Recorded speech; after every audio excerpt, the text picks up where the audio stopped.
Bioscope की बातें।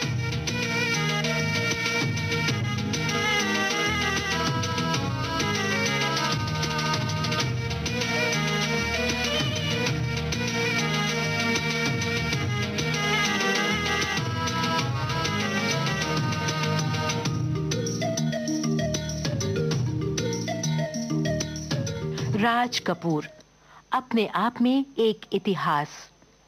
Showman के रूप में याद किए जाने वाले राज कपूर ने अपनी फिल्मों के माध्यम से हिंदी फिल्म जगत को एक नई दिशा दी। अपनी इस इमेज की छाप उन्होंने अपनी पहली ही फिल्म आग से ही शुरू कर दी थी, जिसे राज कपूर ने सन 1948 में बनाया था।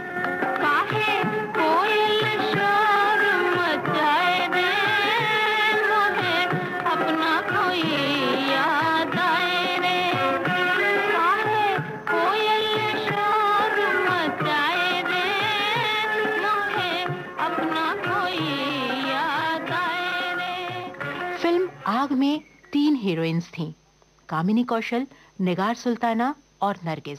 लेकिन बाद की फिल्मों में राज कपूर के साथ रोमांटिक जोड़ी बनाने की जिम्मेदारी सिर्फ नरगिस ने निभाई। सच पूछिए तो राज कपूर और नरगिस की जोड़ी हिंदुस्तानी फिल्म इतिहास की सबसे चर्चित और सबसे लोकप्रिय जोड़ी रही। 1956 तक ये जोड़ी बरकरार भी रही, लेकिन उसके बाद सन 1960 से राज कपूर ने नई हीरोइंस के साथ काम करना शुरू कर दिया। राज कपूर एक रोमांटिक इमेज वाले कलाकार थे। मोहब्बत को फलसफाई रंग देना वो बखूबी जानते थे।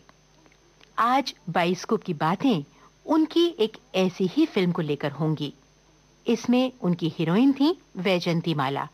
इस फिल्म की कहानी में हिंदुस्तान की जमीन पर उगा फलसफा भी है और प्यार का बलिदानी रंग भी। ये फिल्म है संगम।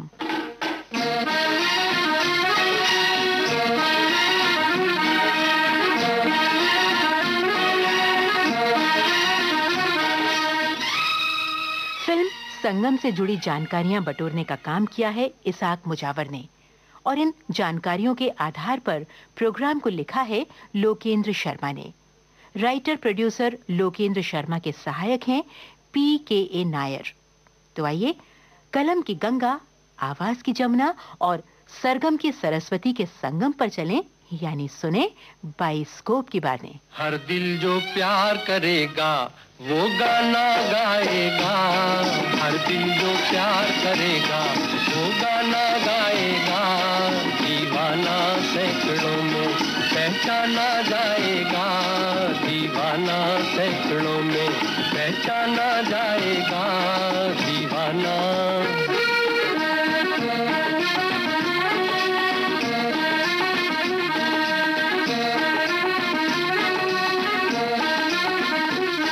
हर दिल जो प्यार करेगा वो गाना गाएगा, दीवाना सैकड़ों में पहचाना जाएगा, दीवाना। दीवाना उसे कहते हैं दोस्तों जिसे किसी बात का जुनून हो, और बेशक राज कपूर को फिल्मों का जुनून था। पृथ्वीराज कपूर के सबसे बड़े बेटे रणबीर राज कपूर ने अपनी फिल्मी तालीम केदार शर्मा का असिस्टेंट बनकर शुरू की, और उन्हीं की फिल्म नील कमल से शुरू हुआ राज कपूर के हीरो का कैरियर। ये बात है सन 1947 की। लेकिन राज कपूर केवल हीरो बनकर तसल्ली कर लेने वाले कलाकार नहीं थे, इसलिए सन 1948 में उन्होंने अपनी पहली फिल्म बनाई आग, और इसी दौर में एक कहानी का धुआं उनके जहन में उभरा, लेकिन तस्वीर कुछ साफ नहीं थी, इसलिए उस पर ज्यादा गौर नहीं कर पाए। कहानी उन्हें सुनाई थी लेखक इंदर राज आनंद ने। उसके बाद सन 1949 में महबूब खान के डायरेक्शन में एक फिल्म बनी, जिसमें राज कपूर ने दिलीप कुमार और नरगिस के साथ काम किया।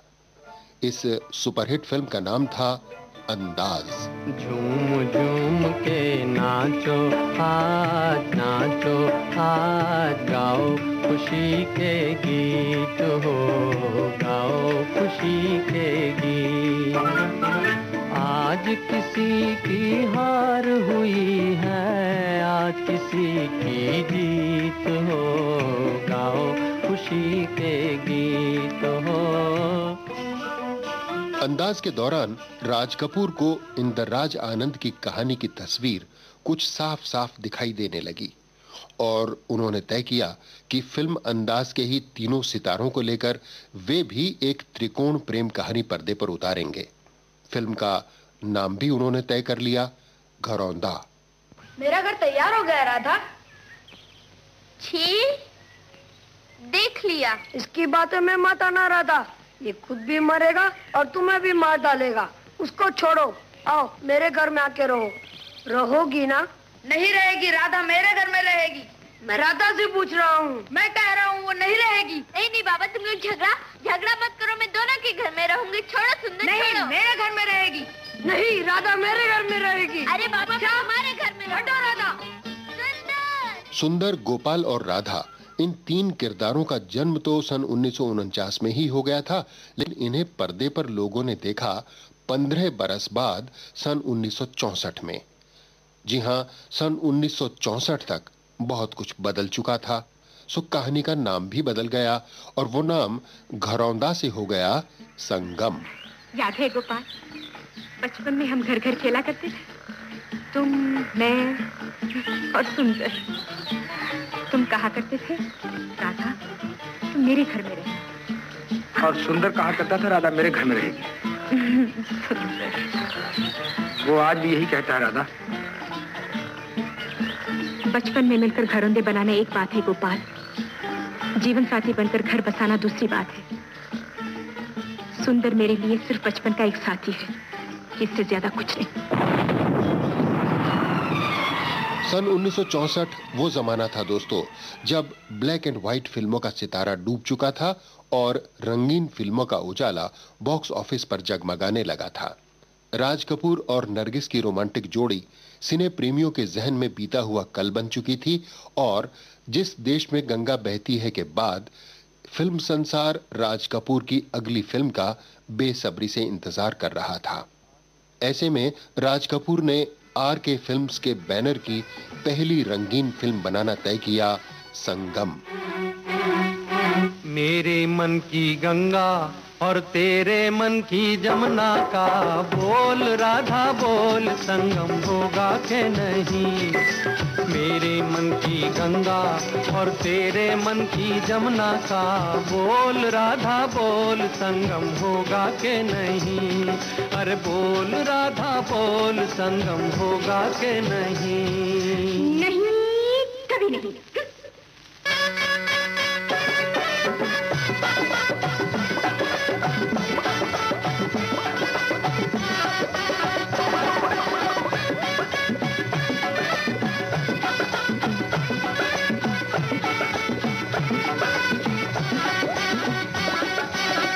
कितनी सदियां बीत गई हैं, आए तुझे समझाने में। मेरे जैसा धीरज वाला है कोई और जमाने में।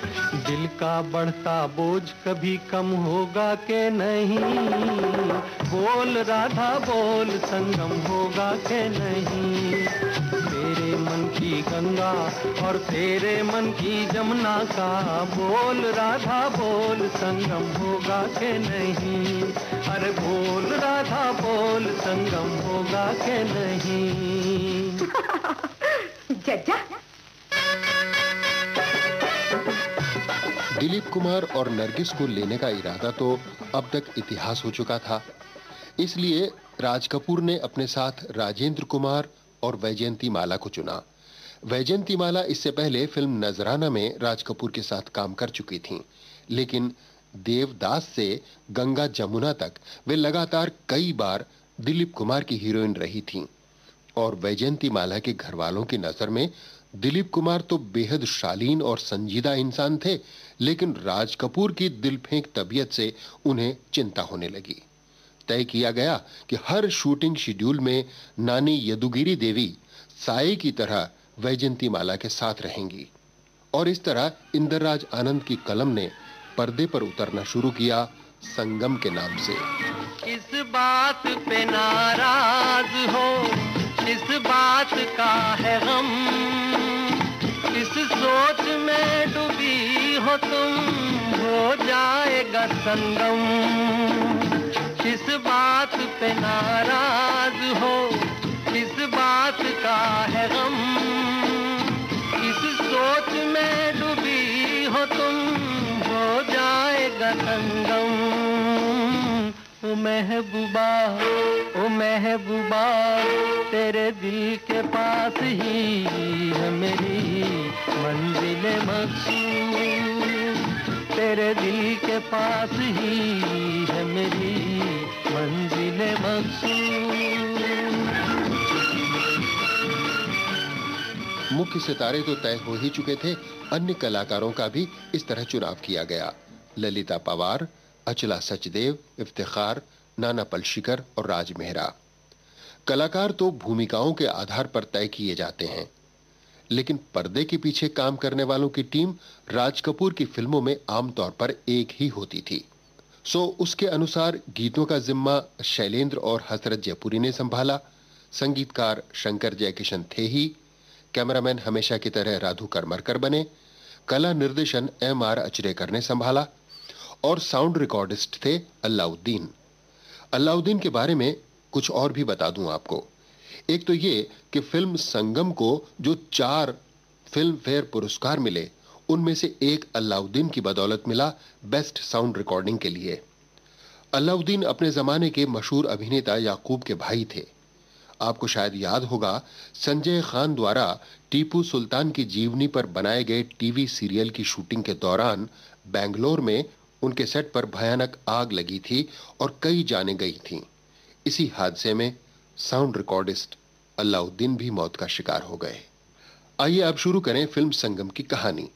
ये कहानी 2 दोस्तों की कहानी थी, दोनों के प्रेम और बलिदान की कहानी।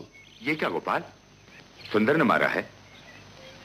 नहीं पिताजी, पत्थर पे गिर गया था और खून निकला है। लेकिन राधा तो कह रही थी सुंदर ने मारा है। झूठ बोलती है। जरूर मारा है, इसने मारा है। चुप रह राधा, कब मारा सुंदर ने? पिताजी ये झूठ बोलती है। शाबाश बेटा शाबाश, हमें तुम्हारी बात बहुत पसंद आई। मुंह से खून बह रहा है, लेकिन दोस्त की शिकायत नहीं आई जुबान पर। गोपाल सुंदर की हर ज्यादती को सह जाता, खामोशी के साथ। राधा को चाहता था, मगर वो भी खामोशी के साथ। जबकि सुंदर सपने भी देखता तो चिल्ला चिल्ला कर। इसके पास मोटर है तो मेरे पास हवाई जहाज है। हवाई जहाज में बैठा के राधा को सारी दुनिया घुमाऊंगा। लंदन, रोम, पेरिस, सब देखते रह जाएंगे। ले जाऊंगा एक दिन। लंदन, रोम और पेरिस, सारे यूरोप में गया सुंदर। राधा को लेकर गया, लेकिन वो सब कहानी में बहुत बाद में हुआ। और मजे की बात यह कि बाई चांस हुआ। शुरू में यह बिल्कुल नहीं सोचा गया था कि संगम की शूटिंग विदेशों में की जाएगी, लेकिन हुआ यूं कि ऊटी में एक शूटिंग शेड्यूल पूरा करने के बाद अगले 3 महीने तक का विराम आने वाला था। वैजयंतीमाला को अपने फिल्म गंगा जमुना के साथ कार्लोवी वेरी फिल्म फेस्टिवल में जाना था और राजेंद्र कुमार ने भी बर्लिन फिल्म फेस्टिवल में जाने का प्रोग्राम बनाया हुआ था।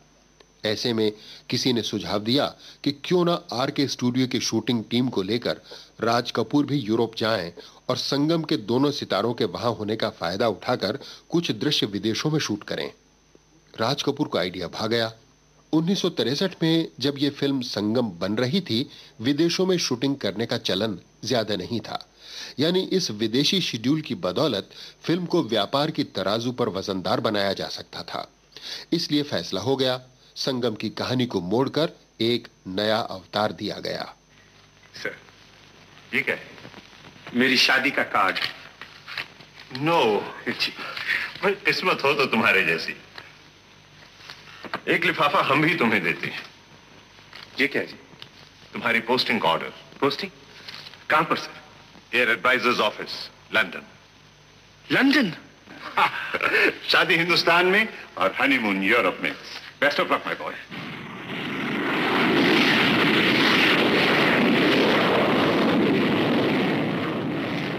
लेकिन जैसा कि मैंने आपको बताया, यूरोप के शहरों में जाने से पहले संगम की कहानी को हालात और जज्बात की कई और गलियों से गुजरना पड़ा था। बचपन के साथी गोपाल, सुंदर और राधा जवान हुए। गोपाल विलायत से वकालत की डिग्री लेकर लौटा और सुंदर ने दौड़कर अपने दोस्त को गले लगा लिया।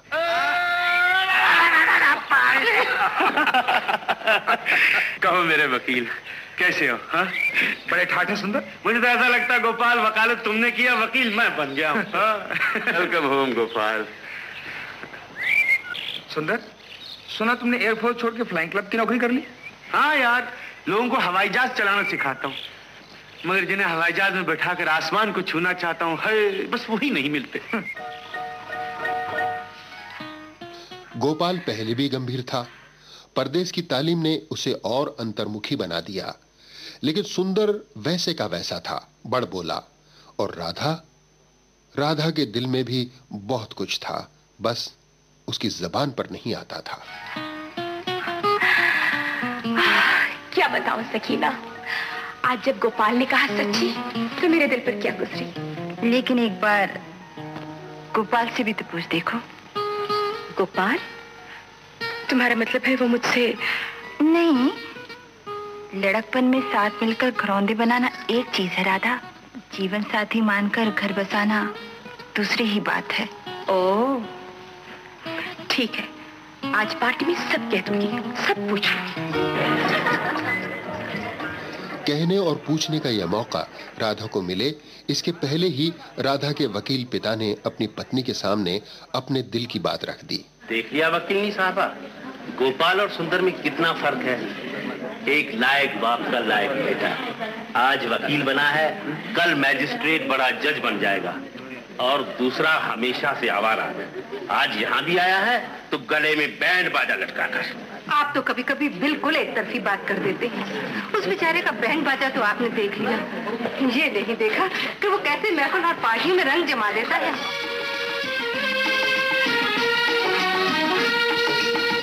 आप हमारे दिल को चुरा कर आँख चुराए जाते हैं, ये एक तरफा रस्म वफा हम फिर भी निभाए जाते हैं। चाहत का दस्तूर है लेकिन आपको ही मालूम नहीं। ओ जिस महफिल में शमा हो परवाना जाएगा, दीवाना सैकड़ों में पहचाना जाएगा, दीवाना।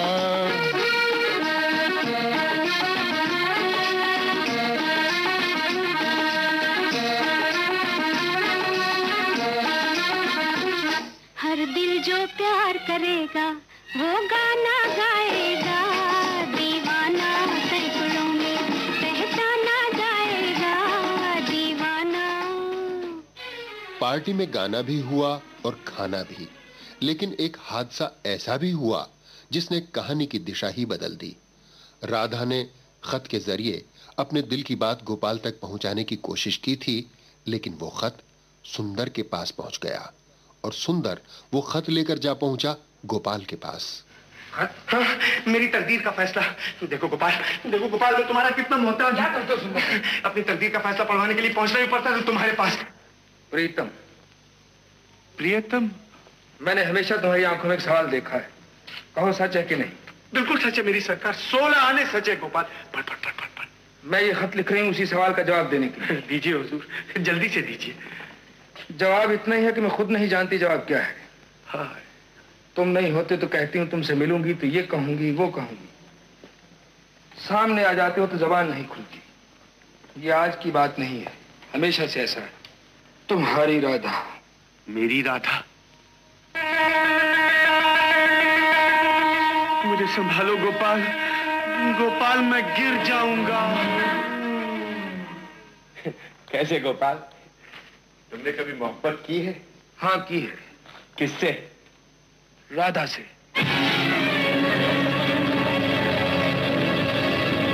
गोपाल। क्यों, दुनिया में एक ही राधा है क्या? और कौन सी राधा है? एक राधा वो भी तो थी जो कृष्ण की मतवाली थी, जिससे राधा का नाम राधा पड़ा। गोपाल, मैं राधा से बेहद प्यार करता हूँ। उसके बिना मैं जी नहीं सकता। मगर सच कहता हूं गोपाल, अगर तुम मेरी राधा से भी प्यार करते तो मैं तुम्हारे रास्ते से हट जाता। बेशक मेरे दिल के टुकड़े हो जाते, मगर मैं तुम्हारी दोस्ती पर अपनी मोहब्बत भेंट चढ़ा देता मेरे यार। सुंदर की ऐसी पवित्र भावना, दोस्ती का ऐसा मुकद्दस जज्बा, गोपाल क्या कहता। खामोश रहना उसकी फितरत में था, लेकिन राधा क्यों खामोश रहती? छोड़ो मेरे रास्ते सुंदर। आज कैसे छोड़ू राधा? आज तो मेरी तकदीर का फैसला होने वाला है। तो सुन लो फैसला। तुम मुझे बिल्कुल बिल्कुल पसंद नहीं। अपनी सूरत देखी है कभी आना में? अब देख रहा हूं। दुनिया में मस्करा होने तो सब कुछ नहीं, आदमी को कुछ और भी बनना पड़ता है। क्या बनना पड़ता है राधा? छोड़ो मेरा हाथ। जवाब दो राधा, क्या बनना पड़ता है? मैं सब कुछ बनकर दिखा दूंगा। एक दफा बता दो क्या बनना पड़ता है। मुझे नहीं मालूम, मुझे नहीं मालूम। राधा की बात सुंदर को तीर की तरह लगी और उसने एक फैसला कर लिया। फ्लाइंग क्लब की नौकरी छोड़कर उसने एयरफोर्स को ज्वाइन कर लिया और यह फैसला जैसे सुंदर का इम्तिहान बन गया, क्योंकि जंग छिड़ गई। गोपाल मैं जा रहा हूं, कब वापस आऊंगा मुझे नहीं मालूम। जाने से पहले तुमसे कुछ कहना चाहता हूं गोपाल। कहो सुंदर। गोपाल, दुनिया में तुम ही मेरे सब कुछ हो। माँ बाप भाई दोस्त। मेरे जाने के बाद राधा और मेरे दरमियान कोई तीसरा आदमी ना आए। कहो वादा किया? कहो गोपाल वादा किया? वादा करता हूं सुंदर। क्या कह रहे हो सुंदर? मैं मरूंगा नहीं राधा, मैं मरूंगा नहीं। मैं लौटूंगा, जरूर लौटूंगा तुम्हारे पास, तुम्हारे लिए। We should be going now, Sundar. Quite sure. Good luck, Sundar. I'll come back.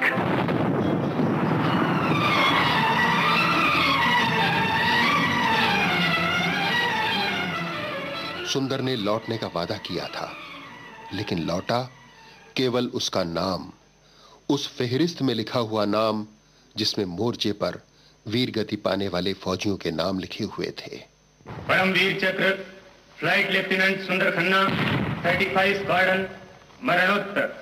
Flight lieutenant सुंदर खन्ना ने जान की बाजी लगाकर मैदान जंग में रसद पहुंचाने का जिम्मा लिया और अपने प्राण गंवाकर उसे पूरा किया। फ्लाइट लेफ्टिनेंट सुंदर खन्ना ने वायुसेना की उच्चतम परंपराओं की रक्षा करते हुए जिस साहस, वीरता, आत्मत्याग और कर्तव्य पालन का परिचय दिया है, वह भारतीय वायुसेना के इतिहास में स्वर्णाक्षरों में लिखा जाएगा। इस पराक्रम, जन सेवा और देश सेवा के उपलक्ष्य में भारत सरकार फ्लाइट लेफ्टिनेंट खन्ना को परमवीर चक्र प्रदान करती है। फ्लाइट लेफ्टिनेंट सुंदर खन्ना के परम मित्र। राधा ने कहा था, कामयाबी पाने के लिए आदमी को कुछ बनना पड़ता है। सुंदर ने बनकर दिखा दिया परमवीर चक्र पाने वाला सिपाही, लेकिन मरणोपरांत। गोपाल के पास अब केवल उसकी याद रह गई थी और राधा ने अपनी हिम्मत बटोरी और एक दिन गोपाल के आगे अपना दिल खोल कर रख दिया। मैं तुमसे प्यार करती थी गोपाल। गोपाल, मैं तुमसे प्यार करती हूँ, तुमसे। राधा, तुम्हें तुम्हारे ही दोस्त की कसम, तुम मुझसे प्यार नहीं करते? बोलो गोपाल, करते हो ना? है ना? बोलो।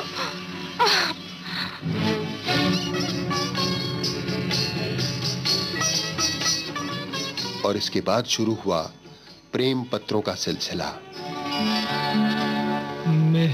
मेहरबान लिखूं, हसीना लिखूं, या दिलरुबा लिखूं, हैरान हूं कि आपको इस खत में क्या लिखूं। फिल्म संगम की कामयाबी का एक बहुत बड़ा कारण था इस फिल्म के गीत और शंकर जयकिशन का संगीत। राज कपूर की फिल्मों में संगीत हमेशा बहुत बड़ा आकर्षण होता था। शंकर जयकिशन, हसरत, शैलेंद्र और मुकेश, ये 5 आर.के. फिल्म्स के कुरुक्षेत्र के पांडव थे और इन्होंने लोकप्रियता का महाभारत कई बार जीता था। वैसे मुकेश राज कपूर की आवाज माने जाते थे, इसलिए फिल्म संगम में राजेंद्र कुमार के लिए मोहम्मद रफी की आवाज का इस्तेमाल हुआ। ये मेरा प्रेम पत्र पढ़कर कि तुम नाराज ना होना, कि तुम मेरी जिंदगी हो, कि तुम मेरी बंदगी हो।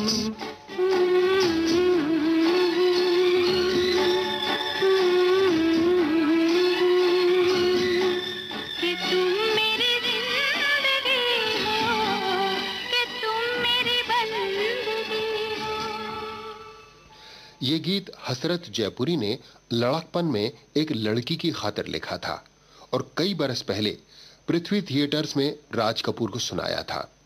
राज कपूर को गीत याद रह गया। संगम में ये सिचुएशन आई तो राज कपूर ने हसरत जयपुरी से उसी गीत की मांग की और इस तरह ये प्रेम पत्र एक सुरीला फिल्मी गीत बन गया। इसी तरह फिल्म संगम का एक मशहूर गाना शैलेंद्र ने 1962 के भारत चीन संघर्ष को संबोधित करके लिखा था और इस गीत को एक कवि सम्मेलन में सुनाया था। राज कपूर को पसंद आ गया और वो गीत भी फिल्म संगम का गीत बन गया। दोस्त दोस्त ना रहा, प्यार प्यार ना रहा, जिंदगी हमें तेरा एतबार ना रहा, एतबार ना रहा।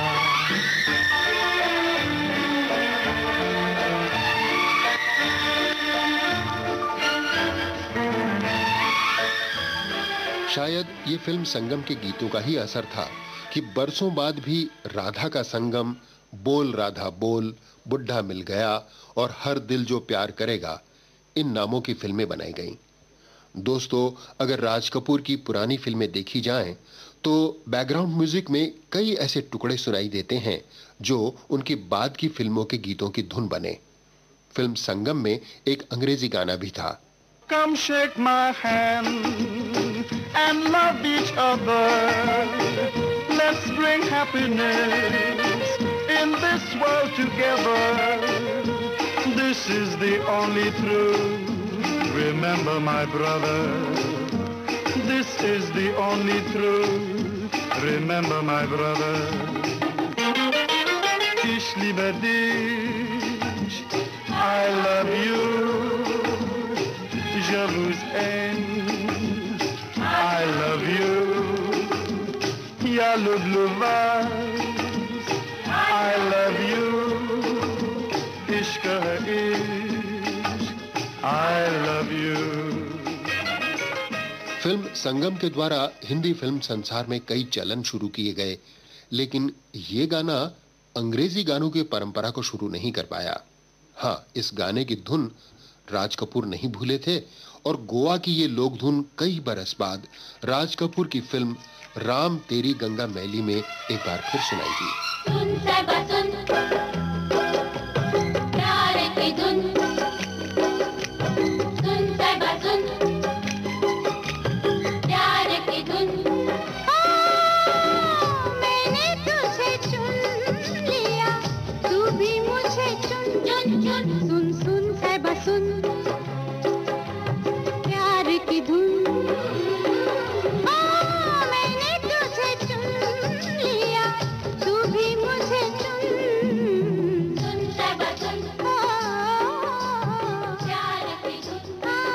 चलिए इतिहास की गलियों से निकलें और वापस लौटें संगम की कहानी की तरफ। सुंदर अब नहीं था। समय बीता, गोपाल वकील से मजिस्ट्रेट बन गया और करीब करीब ये तय हो गया कि गोपाल और राधा की शादी हो जाएगी। लेकिन तय करने वाला आदमी कहाँ होता है? विधाता ने तो कुछ और ही तय किया हुआ था। गोपाल! गोपाल! अरे इधर तो आ! अरे मैं कब से तेरा इंतजार कर रही हूँ। कहाँ है है तू? क्या बात है माँ? ऐसी खबर आई है कि जिसे सुनकर मैं खुशी से पागल हो गई। बात क्या है? तुझे सुनाऊंगी तो तू भी नाच उठेगा। ए देख, सुंदर जिंदा है बेटे, सुंदर जिंदा है। हाँ, शुक्र है भगवान का। अब और मुझे चाहिए क्या? तू मैजिस्ट्रेट हो गया है, चंद दिनों में बहू घर आ जाएगी। एक सुंदर की कमी थी, वो भी भगवान ने पूरी कर दी। मैं मंदिर जा रही हूँ प्रसाद चढ़ाने। चलो भाई चलो।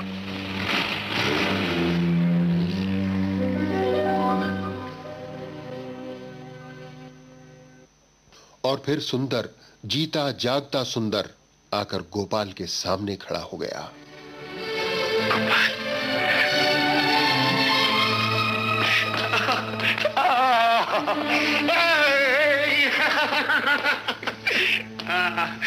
कहो मेरे मैजिस्ट्रेट, कैसे हो? तुम कैसे हो सुंदर? देख लो, तुम्हारे सामने खड़ा हूं, जीता जागता वन पीस। मैं कहता था ना, मैं वो बलाऊं शीशे से पत्थर को तोड़ दूं। सच कहते हो सुंदर, तुम अच्छे वक्त पे आ गए। गोपाल ने ठीक ही कहा। सुंदर ठीक वक्त पर आ गया था। देर हो जाती तो गोपाल के विचार से अनर्थ हो जाता। राधा और गोपाल की शादी हो जाती, लेकिन सुंदर आ गया था, ठीक वक्त पर आ गया था। राधा, राधा देख कौन है। बैठो बेटा, बैठो। अरे सुंदर, मैं तो कितना रोई तेरे लिए बेटे। हमने तो अजीब खबर सुनी थी तुम्हारी। जी हाँ। कैसे हो सुंदर? मैंने वादा किया था मैं जरूर वापस आऊंगा। देख लो, आ गया हूं, जीता जागता वन पीस। हमने तो सुना था। ठीक ही सुना था। मेरे मरने में कसर ही कितनी थी। एक ही सेकंड में मेरा हवाई जहाज एक शोला बन गया। मैं कहां जाके गिरा मुझे नहीं मालूम। बस यूं समझ लो, 2 बरस तक न जिंदा था न मुर्दा। मुर्दा? हाँ, एक घाव तो मेरे सर में भी आया था। उस घाव से मैं अपनी याददाश्त खो बैठा। कुछ याद नहीं था मैं कौन हूं, कहां से आया हूं। एक के बाद दूसरा डॉक्टर, एक के बाद दूसरा अस्पताल। याददाश्त आने के बाद जानते हो मेरे मुंह से पहला लफ्ज क्या निकला? क्या? तुम्हारा नाम राधा, तुम्हारा नाम। जिंदगी और मौत के दरमियान सिर्फ तुम्हारे नाम का फासला था। लोग कहते हैं डूबते को तिनके का सहारा, मुझे तुम्हारे नाम का सहारा था। मैं मौत की अंधेरी खाइयों में डूबता रहा, गोते लगाता रहा, मगर तुम्हारे नाम से लिपटा रहा, तुम्हारी याद से लिपटा रहा। जानते हो मुझे किसने बचाया? किसने? तुम्हारे खत ने। मेरे खत ने? पर मैंने तो कोई खत। भूल गई हो राधा? मुझे ही तो दिया था तुमने पोस्ट करने के लिए।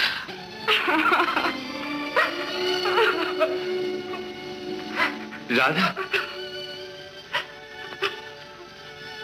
रो रही हो सिर्फ सुनकर? आज तो कुर्बान हो गए एक बात पे मेरे दोस्त, जिसकी मुस्कुराहटों पे जीते थे। आज उसके आंसुओं ने मार डाला। गोपाल, जो मेरी कहानी सुनकर इतना रोई है, वो मेरे इंतजार में कितना रोई होगी। राधा फूट फूट कर रो पड़ी। सुंदर समझा वो उसकी दर्द भरी कहानी को सुनकर रोई है, लेकिन गोपाल राधा के आंसुओं का सही मतलब जानता था। लेकिन वो क्या कहता, कैसे कहता कि मोर्चे पर लड़ने वाले अपने फौजी दोस्त का हौसला बनाए रखने के लिए वो सुंदर को राधा के नाम से झूठे प्रेम पत्र लिखता रहा था। सो गोपाल अपनी फितरत के मुताबिक खामोश रहा, लेकिन अपनी मां के सामने खामोश रहना उसने मुनासिब नहीं समझा। मां, क्या है बेटा? अब जल्दी से मेरी शादी कर दो। गोपाल, मैं आज ही जाके राधा की माँ से मिलती हूँ। राधा की माँ से नहीं मिलना माँ। माँ, मैं दुनिया की सबसे बदसूरत लड़की से शादी कर लूंगा, उससे निभाह भी कर लूंगा, मगर आज से राधा का नाम जबान पे कभी मत लाना। मैं राधा से शादी नहीं करूंगा, किसी हाल में नहीं, किसी कीमत पे नहीं। गोपाल। गोपाल का ये इनकार राधा के माता पिता ने भी सुना, और जाहिर है ये इनकार उन्हें अच्छा नहीं लगा। ये तो अच्छा हुआ मैं और नहीं ठहरा, और कुछ नहीं सुनना पड़ा, बस इज्जत बचा के चला आया। चले नहीं आते तो और क्या करते? तंबू गाड़ के बैठ जाते, जब भीड़ की झोली फैलाते। ठीक है, मैं एक बार गोपाल से मिलकर साफ साफ पूछ लेता हूँ। गोपाल से नहीं, सुंदर से मिलिए। वो मैजिस्ट्रेट है तो सुंदर भी तो बड़ा अफसर है। राधा से उसका भी तो बड़ा प्यार है और हमेशा रहा है। याद है, उसने पहले भी खुद बात छेड़ी थी, हम ही ने कान नहीं धरे। और फिर सुंदर में कमी ही किस बात की है? खूबसूरत है, जवान है। शादी वहां होनी चाहिए जहां इज्जत हो, कदर हो। ये इज्जत, ये कद्र राधा के माता पिता को नजर आई सुंदर में। और इसके बाद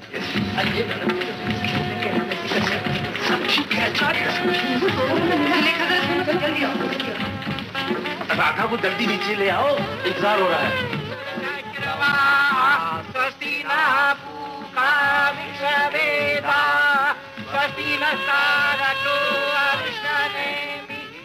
राधा से सुंदर पूछा करता था संगम होगा कि नहीं, और एक दिन जान छुड़ाने के लिए राधा ने चिढ़कर कह दिया था होगा होगा होगा, और आखिर संगम हो गया। राधा और सुंदर का जीवन एक हो गया। सुंदर, आज मेरा नया जन्म हुआ है। मैं एक नई दुनिया में कदम रख रही हूँ। ये क्या राधा? जीते जी हमारी पूजा होने लगी। हाँ? वचन, क्या बात कर रही? मुझे कभी अपने कदमों से अलग नहीं करोगे। उठो राधा, तुम्हारी जगह वहां नहीं। नहीं वचन दो। राधा, ये क्या हो रहा है? उठो राधा, तुम्हारी जगह यहाँ है राधा, मेरी आंखों, मेरे दिल। वादा करो, मुझे हमेशा अपनी बना के रखोगे। कभी कोई हम दोनों के बीच नहीं आएगा। कोई नहीं आएगा राधा, कोई नहीं आएगा। ढेर सारा। बहुत प्यार करते हो मुझे। बहुत प्यार करते हो। शादी से पहले ही सुंदर की पोस्टिंग लंदन हो गई थी, सो शादी के बाद हनीमून के लिए दोनों यूरोप चले गए। दोस्तों, अभी थोड़ी देर पहले मैंने आपको बताया था कि फिल्म संगम की शूटिंग यूरोप के कई शहरों में की गई थी और यह सब बाई चांस हुआ था। और इसी चांस को भुनाने के लिए कहानी को लंदन की पोस्टिंग की तरफ मोड़ा गया था, और इसी चांस की बदौलत फिल्म संगम खासी महंगी फिल्म बन गई। सन 1962-63 के जमाने में विदेशों में शूटिंग करना कोई छोटी बात नहीं थी। वैसे विदेशों में शूटिंग करने वाली पहली हिंदी फिल्म थी S.K. ओझा की नाज। सन 1954 में बनी फिल्म नाज के कुछ दृश्य इंग्लैंड और इजिप्ट की लोकेशंस पर फिल्माए गए थे, लेकिन अशोक कुमार और नलिनी जयवंत जैसे सितारों, ख्वाजा अहमद अब्बास जैसे लेखक और अनिल बिस्वास जैसे संगीतकार के बावजूद ओझा साहब की नाज बुरी तरह फ्लॉप हो गई। और फिर एक लंबे अरसे तक फिल्म निर्माता विदेशों में शूटिंग करने से परहेज करते रहे। लेकिन राज कपूर की संगम कामयाब हो गई तो हिंदी सिनेमा के पर्दे पर विदेशी शहरों के सीन इफरात में दिखाई देने लगे। फिल्मी जबान में बात करें तो हम संगम को इस बात का ट्रेंड सेट करने वाली फिल्म भी कह सकते हैं। बहरहाल, अब कहानी की तरफ लौटें। यूरोप में हनीमून मनाते हुए भी सुंदर को अपने दोस्त गोपाल की याद सताती रही और वो बार बार उसे यूरोप आने का न्योता भेजता रहा। और आखिर एक दिन गोपाल आया। गोपाल, फिर ज्यादा देर इंतजार तो नहीं करना पड़ा? नहीं तो।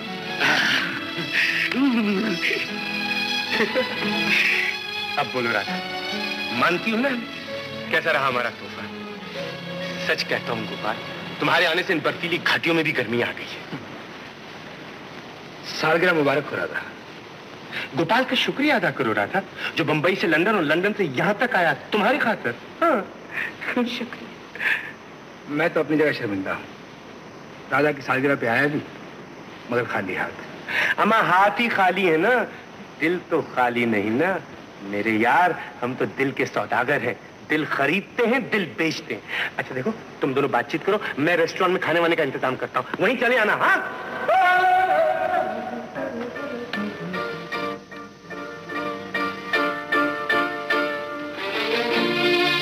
कैसी हो राधा? तुम्हें कैसी लगती हूँ? मैं खुश नजर नहीं आती तुम्हें? या तुम मेरी खुशी देख नहीं सकती क्या कह रही हो राधा? मैं पूछती हूँ तुम आए क्यों? क्यों आया हूँ? ये मुझसे नहीं, सुंदर से पूछो। कितने खत लिखे उसने, कितने टेलीफोन, कितने तार, हर बार एक ही तकरार। गोपाल आज ही आ जाओ, अभी आ जाओ। कभी तुम्हारी सौगंध, कभी अपनी। मैं इनकार न कर सका। यही तो बात है गोपाल, तुम कभी इनकार नहीं करते। तुमने ये तो सोचा होता तुम्हारी एक नजर सारी कहानी कह सकती, सारी कहानी खत्म कर सकती। जो आहुति देते हैं गोपाल, वो इस तरह दूसरों की पूजा भंग करने नहीं चले आते। राधा, तुम कुछ भी कहो, कुछ भी समझो, मैं आया हूं सिर्फ सुंदर की खातिर। सुंदर की खातिर आए हो तो मेरी खातिर चले जाओ और फिर कभी मत लौटना मेरी जिंदगी में। राधा की बात गोपाल को बहुत अंदर तक झिझोड़ गई। सच ही अब उसे राधा के सामने नहीं आना चाहिए था। इसलिए सुंदर उसके स्वागत की और उसके सैर की तैयारियां करता रह गया और गोपाल वापस हिंदुस्तान लौट गया।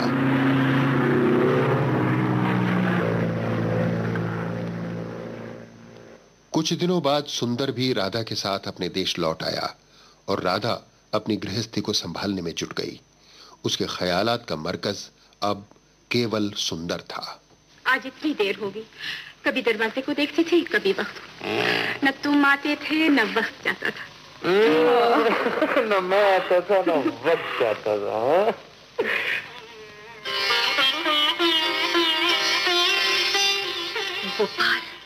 वक्त तो इन्हें लाने में लग गया। हमारी शादी क्या हुई, हमारा यार छिन गया। मैं छिन गया? और नहीं तो क्या। देखा नहीं था राधा साहब, मिलते तो विलायत में भी है, लेकिन वहां से भी भाग आते हैं। हम भाग कर यहाँ आते तो ये यहाँ भी भागते फिरते हैं। आज किस मुश्किल से घर लाया हूँ। सुंदर, तुम्हारा घर बहुत अच्छा है। तुम पहली बार आए हो ना गोपाल? आज भी सरकार आने में नहीं आते थे राधा। बचपन के वास्ते थी, दोस्ती की कस्में डाली, तुम्हारा नाम लिया तब जाके साहब कहीं पिघले। छोड़ो ना सुंदर। अच्छा तुम लोग बैठो, मैं जरा कपड़े बदल कर आता हूँ।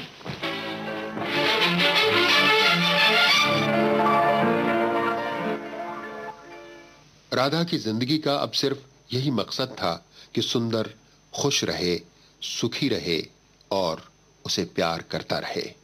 सो वो रोज रोज नए नए सिंगार करती, नई नई छेड़ करती, नए नए नखरों से सुंदर को चिढ़ाती और चिढ़ा चिढ़ाकर रिझाती।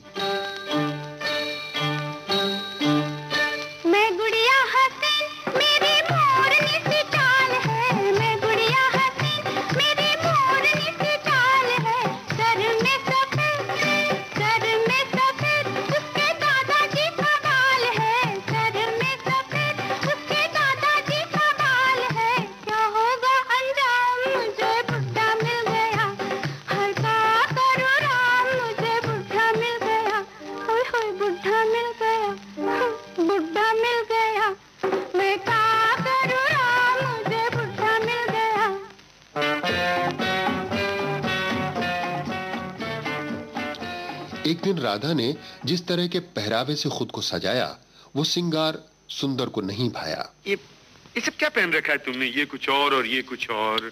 क्यों? ये सब पहनकर तुम किसी राजे की रानी लगती हो, मुझ जैसे सिपाही की बीवी नहीं। फिर क्या पहनूं? वो क्यों नहीं पहनती? वो जो था ना एक सेट, वो लीजिए चाबी, जो निकाल के दोगे पहन लूंगी। बिगड़ती क्यों? और क्या, मेरी पसंद तुम्हें कभी पसंद नहीं आएगी। नहीं, बहुत अच्छा है, बहुत फर्स्ट क्लास है ये। ला दो ना। श्योर। सुंदर अलमारी में से राधा के लिए कोई अच्छी सी ड्रेस तलाश करने लगा, मगर तभी कपड़ों की तहों में छुपा हुआ एक कागज उसके हाथ आ गया। कागज यानी प्रेम पत्र। मेरा प्रेम पत्र पढ़ के तुम नाराज न होना। तुम मेरी जिंदगी हो, तुम मेरी बंदगी हो। तुझे गंगा में समझूंगा, तुझे जमुना में समझूंगा। नहीं सुंदर, नहीं, इसे न पढ़ो, इसे न पढ़ो। किसने लिखा ये खत किसने लिखा है? किसी ने नहीं, मुझे नहीं मालूम किसने लिखा है। मैंने तो अच्छी तरह पढ़ा भी नहीं क्या लिखा है। टेलीफोन, मैं सुनती हूँ, उन्हीं की होगी। तुम जल्दी से तैयार हो जाओ। 3 बार पहले भी कर चुके हैं। मैं कह रही थी उनके बस अभी आ रहे हैं। Hello Mrs Mehra ji. हाँ जी, मैं बोल रही हूँ जी। I am so sorry Mrs Mehra. हाँ, वो अभी आए ना। हाँ, हम निकल रहे हैं अभी। जी हाँ, 15 मिनट में पहुंच जाएंगे। तो मेरी ये खत फाड़ने की क्या जरूरत थी? तो क्या करती? सारी जिंदगी संभाल कर रखती इसे। अब तक क्यों संभाल के रखा था इसे? तुम्हें दिखाने के लिए। तो फाड़ा क्यों? फाड़ा क्यों इसे? मैं डर गई थी। किससे? तुमसे। क्यों? कहीं तुम कुछ और न समझ बैठो। किसने लिखा ये खत? मुझे नहीं मालूम। कह तो दिया, मुझे नहीं मालूम। सच बोलो राधा, किसने लिखा ये खत? मैं सच कह रही हूँ, मुझे नहीं मालूम। किसने लिखा मुझे नहीं मालूम। मुझे नहीं मालूम। तुम यहाँ नहीं थे। शादी से पहले तुम लड़ाई पर गए थे। मैं लड़ाई पर गया था, वो तो यहाँ तो क्यों नहीं दिखाया तुमने? किससे? गोपाल को। गोपाल क्या? वो करता तो मैं करूंगा।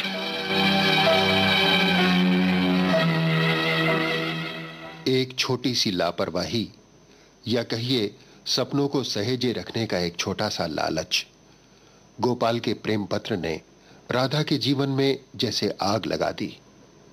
राधा ने सुंदर के साथ अपना नया जीवन पूजा की तरह शुरू किया था, लेकिन पूजा तो मंदिर में की जाती है और मंदिर में श्मशान की मिट्टी नहीं लाई जाती। ये पत्र बीते हुए दिनों की एक लाश ही तो था।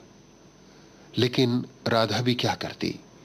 जहां गंगा जमुना का संगम होता है, जिसे हम तीर्थ कहते हैं, वहीं कोने में एक श्मशान भी तो है।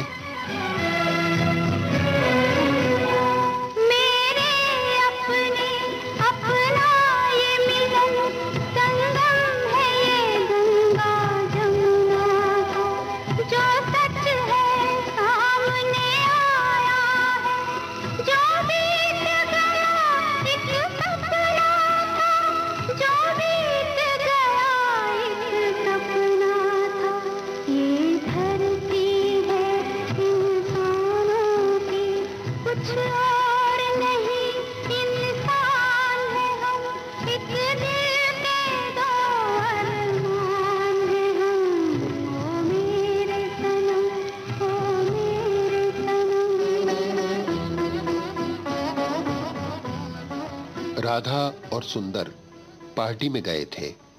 गोपाल भी वहां था और तीनों के बीच लहरा रहा था एक तनाव जीवन भर बर्दाश्त नहीं किया जा सकता। और सुंदर ने यही चाहा कि अब फैसला हो जाना चाहिए, इसलिए उसने रिवॉल्वर निकाल लिया।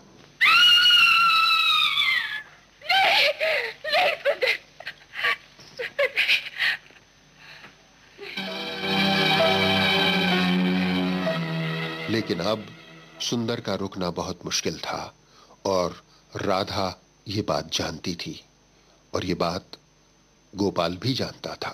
मैं पहले ही जानता था राधा, ये खत किसी दिन बहुत बड़ी मुसीबत खड़ी करेंगे, मगर तुमने मेरी बात नहीं मानी। बार बार एक ही सवाल पूछता है, ये खत किसने लिखा है, ये खत किसने लिखा है?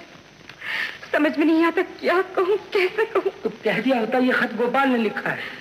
कहना इतना आसान नहीं था गोपाल। उसने रिवॉल्वर निकाल लिया। रिवॉल्वर गोलियों से भरा हुआ था। मुझे मारना चाहता तो और बात थी, लेकिन उसे मारना चाहता है जिससे वो खत लिखा है। तो आज खाली हो जाने दो वो रिवॉल्वर। गोपाल, मैं भी सुंदर के पास जाऊंगा, उसे साफ साफ कह दूंगा वो खत मैंने लिखा है, मगर राधा तुम्हारी है, सिर्फ तुम्हारी। गोपाल। हाँ राधा, 3 जीवन कब तक चक्की में पिसते रहे। गोपाल जानता था कि अब सिवा इसके और कोई रास्ता नहीं है कि सुंदर से साफ साफ बात की जाए। गोपाल, तुम यहाँ? तुमसे एक बात कहने आया हूं। बहुत चाहते हो मुझे? जब इतना चाहता हूं, अगर तुम मेरी जान भी मांगो तो यही कहूंगा कि मेरे यार ने मांगा भी तो क्या मांगा। मुझे कत्ल भी कर दो तो मरने से पहले यही लिख जाऊंगा, मैंने अपनी जान खुद ली है। तुम्हें नहीं मालूम गोपाल, मैं कैसे कैसे घाव लिए फिर रहा हूं दिल में। तुम्हें कैसे कहता, मेरे साथ विश्वासघात हुआ, इसने किया है, राधा ने, मेरी पत्नी ने। ये झूठ है, झूठ है, झूठ है, झूठ है, ये झूठ है राधा। तो पूछो इससे गोपाल, वो कौन है जो साया बनकर हमारी जिंदगी पे छा गया? वो कौन है जिसकी जान राधा को मेरी जान और अपनी जान दोनों जानों से ज्यादा प्यारी है? कौन है वो? कौन है? पूछो इससे। इससे नहीं, मुझसे पूछो सुंदर। मैं जानता हूं वो कौन सी जान है जो राधा को दुनिया की तमाम जानों से ज्यादा प्यारी है। मैं उस साये को भी जानता हूं जो तुम्हारी जिंदगी में छा गया। गोपाल नहीं, नहीं। तुम जानते हो गोपाल? मैं उस आदमी को भी जानता हूं जिसने वो खत लिखा है। किसने लिखा था? मैंने लिखा था सुंदर, मैंने। आज ये भी सुन लो क्यों लिखा था मैंने। राधा से प्यार करता था मैं। गोपाल, एक बार झूठ मूठी कह दो मेरे यार की, ये झूठ है, ये झूठ है मेरे दोस्त, ये झूठ। दुख तो यही है सुंदर कि ये झूठ नहीं है। आज तक मुझ में सच कहने की शक्ति नहीं थी और आज तुम में सच सुनने की शक्ति नहीं। सच ये है कि मैं राधा से बेहद बेहद प्यार करता था, बिल्कुल उसी तरह जिस तरह तुम करते थे। फर्क सिर्फ इतना था कि तुम कह लेते थे, मैं कहता नहीं था। बरसों मेरा प्यार दिल की गहराइयों में सुलगता रहा, घुटता रहा, मगर लफ्ज बनकर होंठों पे नहीं आया। इसलिए कि तुम राधा से प्यार करते थे, तुम सुंदर, तुम। और तुम दोस्त थे मेरे। तुम्हारी दोस्ती की खातिर मैं हमेशा खामोश रहा। जिस तरह तुम्हारी मौत की खबर एक सच्चाई थी, उस तरह मेरा प्यार भी एक सच्चाई था। मेरी और राधा की तो शादी भी होने वाली थी। इतने में खबर आई कि तुम जिंदा हो। मैं पीछे हट गया सुंदर। सिर्फ एक बार मुझसे कहा होता गोपाल, मैं हमेशा के लिए तुम्हारे रास्ते से हट जाता। गोपाल, तूने क्या किया? सुंदर, जाने से पहले मुझे ये बताते जाओ मैं कहाँ जाऊं। इस सिंदूर का क्या करूं? इसे खुरच के किससे कहूं दोबारा मेरी मांग में सुहाग भर दो। और ये चूड़ियां, इन्हें उतार के किससे कहूं फिर मेरे हाथ में पहना दो। बोलो, बोलो। मेरी तरफ देखो, वो मंत्र याद करो जो भगवान को साक्षी मान के तुमने मेरे साथ पड़े थे। अग्नि के गिर्द 7 फेरे लेने की इतनी बड़ी सजा, क्या आदमी जिंदगी भर आग में जलता रहे? नहीं राधा, नहीं। साथ मिलकर 4 मंत्र पढ़ना ही प्यार नहीं, और ना ही 2 शरीरों का मिलन संगम। संगम तो वो है राधा, जहां दिल दिल से मिलता है, आत्मा आत्मा से मिलकर परम आत्मा हो जाती है। तुम्हारा और मेरा मिलन संगम में ही राधा। संगम तो होना चाहिए था तुम्हारा और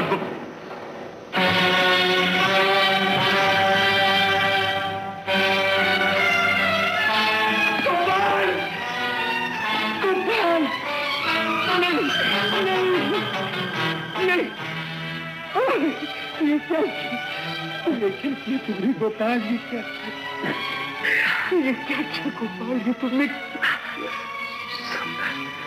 कुछ नहीं, कुछ नहीं। संगम गंगा जमुना का ही होता है और संगम के लिए सरस्वती को लुप्त होना ही पड़ता है।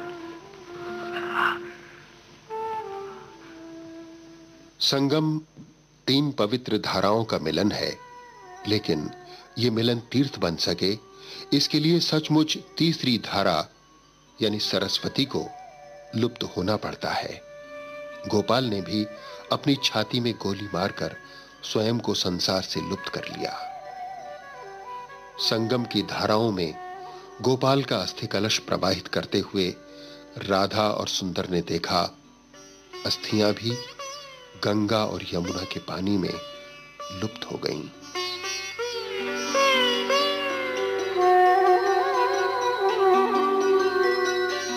संगम एक तीर्थ है, लेकिन एक फलसफा भी है। यह फलसफा है हिंदुस्तानी सोच का, जो प्रेम को दो का मिलन मानता है, दो के एक हो जाने को पवित्र मानता है, लेकिन भीतर ही भीतर जब तक इन दो को जोड़ने वाला किसी तीसरे का वजूद नहीं होता, संगम पूरा नहीं कहलाता।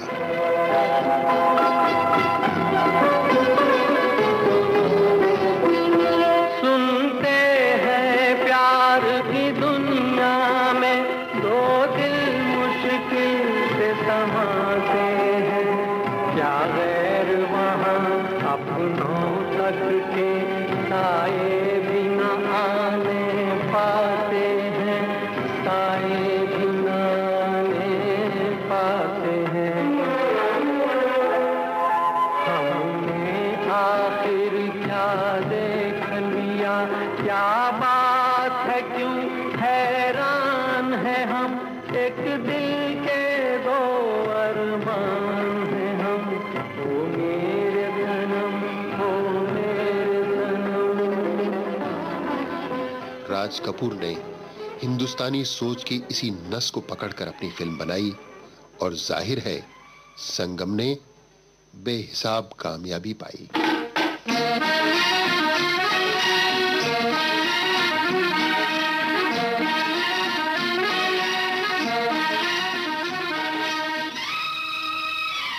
आज बाइस्कोप की बातें आपने सुनी फिल्म संगम के बारे में। वैसे तो फिल्म की कहानी और गाने भी सुने जिन्हें फिल्म के साउंड ट्रैक से लिया गया था, लेकिन फिल्म से जुड़ी जो जानकारियां आपको मिली उसके लिए जिम्मेदार थे इसाक मुजावर, और इन जानकारियों को आधार बनाकर प्रोग्राम का आलेख तैयार किया था लोकेंद्र शर्मा ने। वैसे लोकेंद्र शर्मा इस प्रोग्राम के प्रोड्यूसर भी हैं, इसलिए बाइस्कोप की बातें वो ही सुनाते हैं। प्रोग्राम को तैयार करने में वो मदद लेते हैं PKA नायर से। बाकी मेरे हिस्से में आती हैं शुरू और आखिर की अनाउंसमेंट्स, और अब तो वो भी पूरी हो गई। नमस्कार।